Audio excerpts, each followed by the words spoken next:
Hola a todas y todos, vamos a hablar en este video de algunas propiedades de los gases ideales.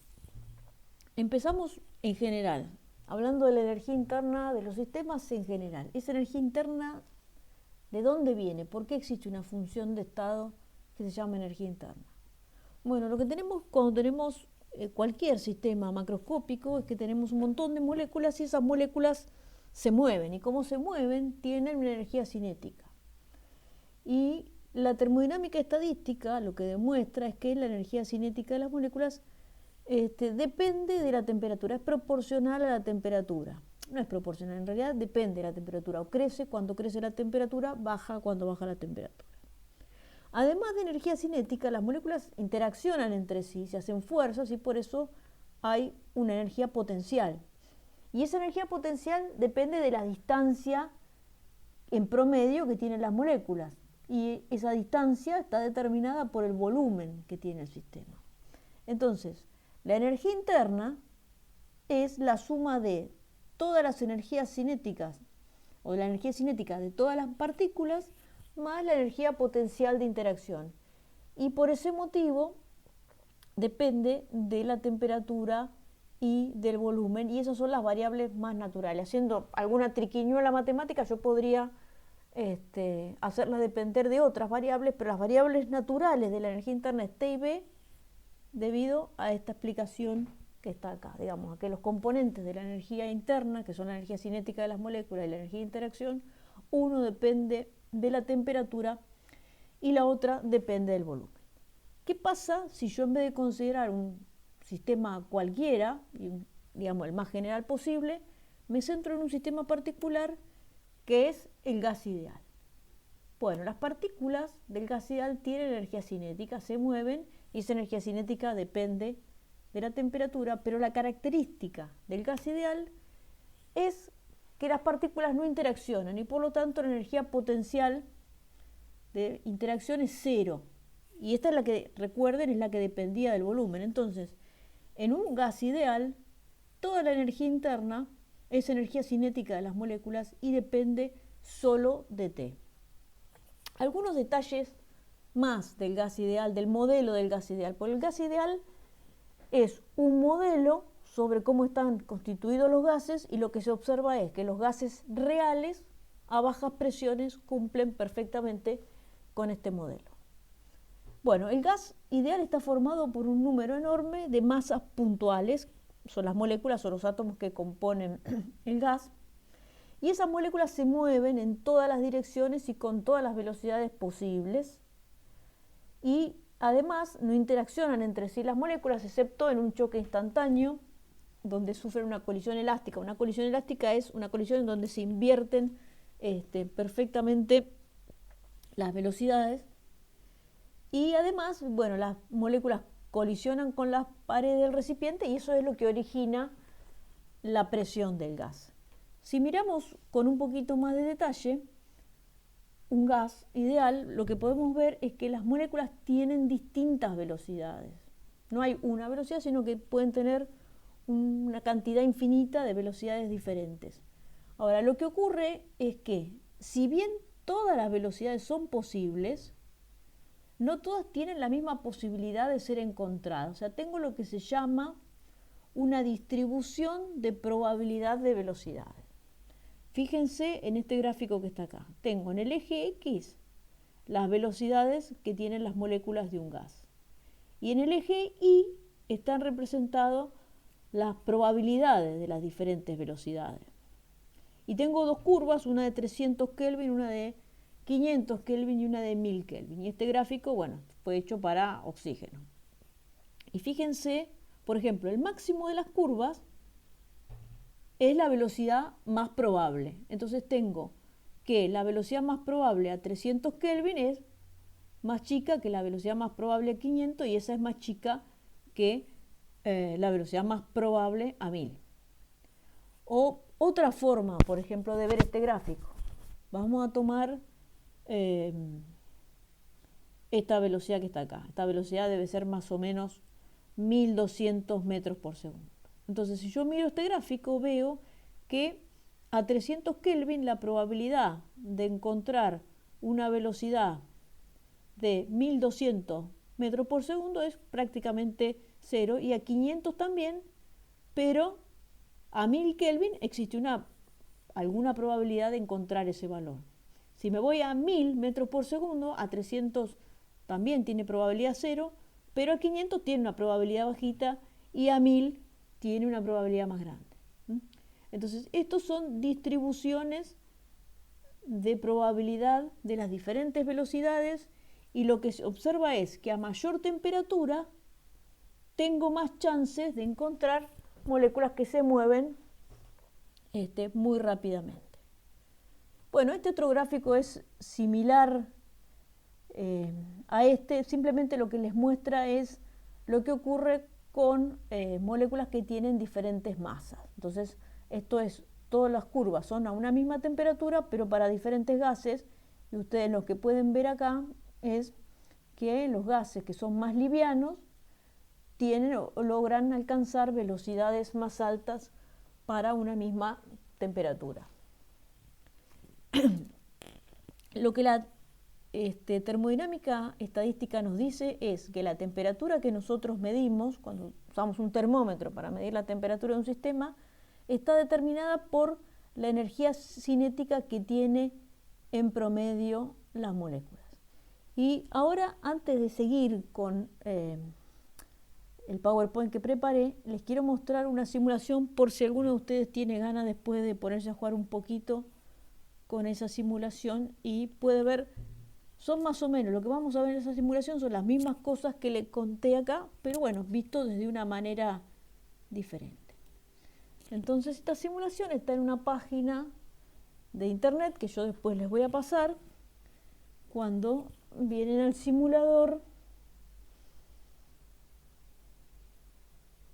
van a encontrar distintas propiedades de los gases. Para lo que les estoy contando es relevante esta simulación, que es la simulación que se llama de energía. Vamos a ver, acá vamos a hacer la simulación con dos tipos de partículas distintas. Esta violeta, que es más grande, es más pesada, y esta es más liviana.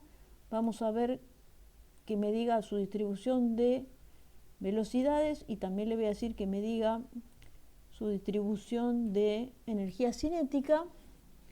Y lo que voy a hacer acá es a poner en este recipiente un cierto número de partículas.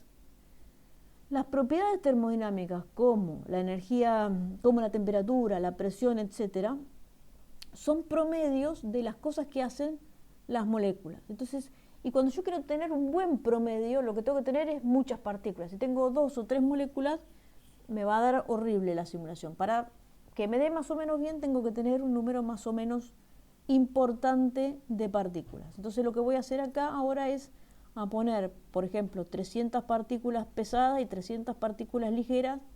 Para hacer la simulación, ustedes observen qué pasa con la presión cuando yo voy metiendo más moléculas. La temperatura creo que está puesta para que esté en 300 Kelvin. Después vemos qué pasa cuando caliento y cuando enfrío. Ahora voy a empezar la simulación, pero antes de empezarla quiero que ustedes presten atención a lo que pasa acá. Va a aparecer un histograma con las probabilidades de las distintas velocidades, y acá va a aparecer un histograma con las probabilidades de las distintas energías cinéticas. Y al principio eso va a variar, porque cuando yo recién ponga el gas no va a estar equilibrado, pero cuando dejo pasar un tiempo ustedes van a ver que eso empieza a fluctuar en torno a las mismas curvas. Entonces acá vamos, ahí va la simulación. Ahí tengo 300 moléculas pesadas y ahí tengo 300 de las livianas. Fíjense que esto está claramente no equilibrado. Miren cómo las moléculas livianas se mueven mucho más rápidas que las que son pesadas, y acá van evolucionando las curvas con la distribución de probabilidad. Vamos a dejar un poquito más que se equilibre. Bueno, ahí está más o menos equilibrado. Fíjense, tengo la distribución de probabilidad de energía cinética, las dos son iguales. La naranja y la violeta son iguales. Fluctúan, pero en torno a la misma curva. Eso es porque es la energía cinética. Ahora, si yo mido las velocidades, entonces lo que observo es que las partículas que son más livianas tienen probabilidad de tener velocidades altas, mientras que las partículas más pesadas tienen mayor probabilidad a velocidades bajas. Bien, ahora voy a calentar y después voy a enfriar y vamos a ver qué pasa con estas curvas. Para calentar hay que subir esto y para enfriar hay que bajarlo. Vamos a tratar de calentar hasta 500 y después bajar hasta 100. Pero les pido que presten atención a cómo están estas curvas ahora que estoy a 300, por ejemplo, y acá ven la violeta que se hace 0, más o menos por la mitad del rango. Vamos a ver qué pasa si caliento hasta aproximadamente 500. Ahí voy. Va subiendo. 400. Bueno, ahí está, casi 500. Bueno, ven y acá ya se subió mucho más la probabilidad de tener temperaturas más altas. Vamos a ver un poco más si puedo tener un poco más sin que vuele. Ahí, casi 700. Bueno, ven, acá ya empiezo a tener cada vez más velocidad. Y esta curva que se iba a 0, a 300 más o menos caía por acá, fíjense que ahora tengo probabilidad de tener energías cinéticas más altas. Bien, vamos a ver qué pasa ahora si me voy a una temperatura de 100 o de 50 Kelvin. Entonces vamos a enfriar. Fíjense lo que va pasando con las velocidades, ¿no? A medida que voy bajando la temperatura,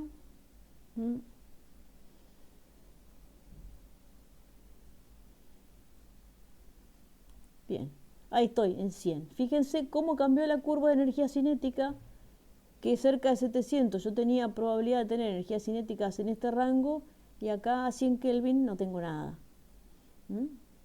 Bueno, esto es simplemente un ejemplo, un modelo, digamos, un programa que simula con un modelo de gas ideal, pero me parece que es instructivo para que ustedes tengan esa visión molecular de lo que es un gas y lo que pasa con las velocidades y con la energía.